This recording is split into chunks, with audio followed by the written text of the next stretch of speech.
তো মমতা ব্যানার্জি আমাদের কত কথা ভাবে। দেখো আমাদের ভাইদেরকে মালদা মুর্শিদাবাদের লোকেদেরকে উত্তরপ্রদেশ হরিয়ানাতে মারছে, এটাকে মমতা ব্যানার্জি মিছিল করছে।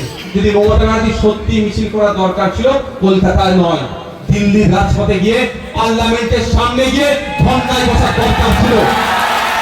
এমপি আছে আপনার এই খলিলুর রহমান সাহেবের উচিত ছিল পার্লামেন্টে ঢোকার আগে একটা অন্তত আপনার এই কি বলে পরে বলা না কি বলো ফ্ল্যাগার্ডে লিখে যে মালদার জঙ্গিপুর লোকসভার অন্তর্গত শ্রমিকদের উপর অত্যাচার বন্ধ করতে হবে, অন্তত সেটা মিডিয়ার সামনে সারা ভারতবর্ষের মিডিয়ায় হাইলাইট হতো। এটা তাহলে ভাবতাম, এটা উনি করেননি। উনি এখানে এসে গল্প শোনাচ্ছে আর শুভেন্দু অধিকারীর সাথে রাত্রিরে ঠিক হয়তো যোগাযোগটা ঠিক রেখে দিচ্ছেন। ভুল বলছি নাকি? ফেস টাইমটা একবার চেক করে দেখুন। আইফোন আছে, আইফোন হাতে কি ফোন থাকে? আইফোন। ফেস টাইমটা দেখবেন সব ফেস টাইম কি ফেস টাইম হয়। আর আপনারা ভাবছেন আমার লিডার একদম আমার জন্য দিয়ে জান দিয়ে দেবে, ওরা ডিম দেবে। যদি জান দিত অন্তত এতটুকু কথা দুটো জায়গায় কথা বলতো। প্রথম কথা, যখন মাননীয়া বললেন যে ওয়াকাফ নিয়ে গুলোগুলি করবেন না, তখন অন্তত বলতো দিদি আপনি দায়িত্ব নিয়ে মিটিং মিছিল করুন। বলার সাহস দেখাতে পেরেছে? আমি আগেই বললাম ওদের মুখ বন্ধ থাকে। আর দ্বিতীয়, এই শামশেরগঞ্জ ধুলিয়ানে একটা ইনসিডেন্টকে কেন্দ্র করে প্রায় 500 অধিক মানুষকে অ্যারেস্ট করে এতদিন রাখার সাহসও পেত না। ওদেরকে আমি কিন্তু এখানে হয়ে কাল হয়ে ওকালতি করতে আসেনি।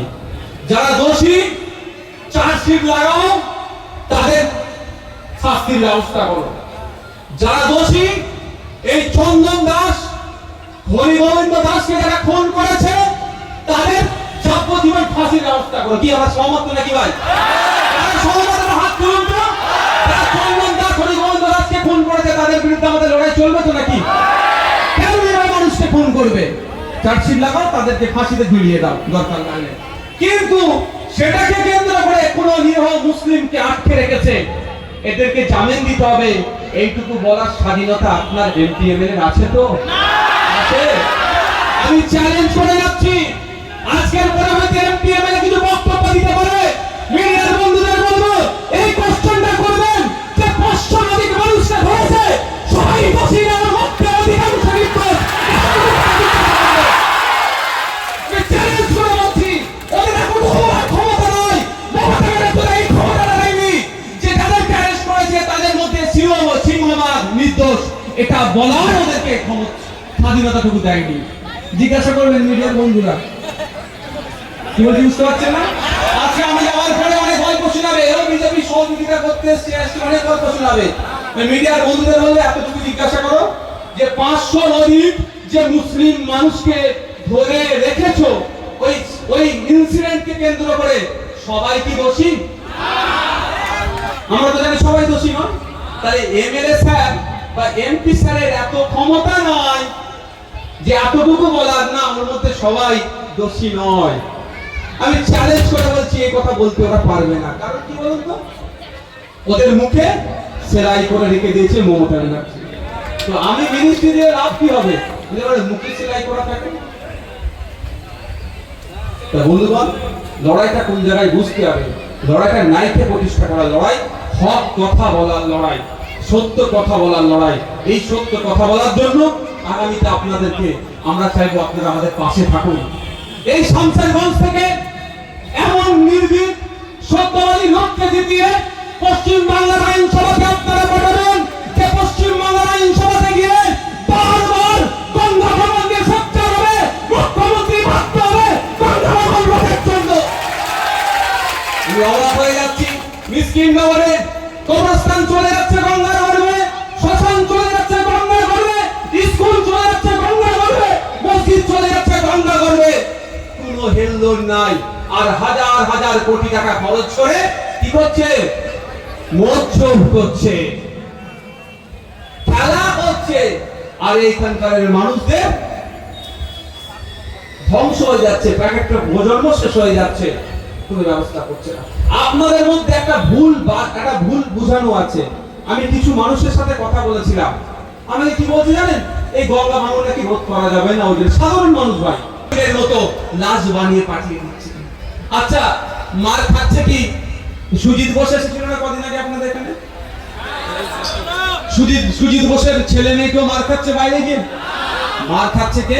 দিন আনে দিন খাও শ্রমজীবী। ওই জন্য এরা কার্ডের ব্যবস্থা করেনি।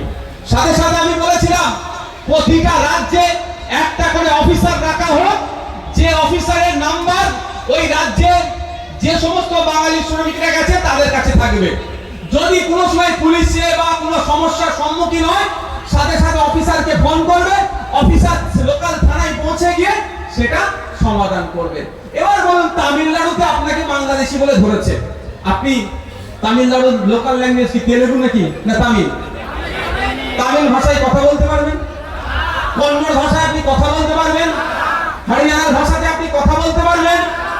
তাহলে সেই পুলিশকে কিভাবে বুঝাবেন? ভাই ইংলিশ বলতে হবে, পারবেন ইংলিশে সবাই? তাহলে আপনার অত্যাচার হবে। আপনি বাংলায় ভালো করে বুঝাতে চাইলে ও ভাববে দুটো খারাপ কথা বলছেন নাকি রাগে।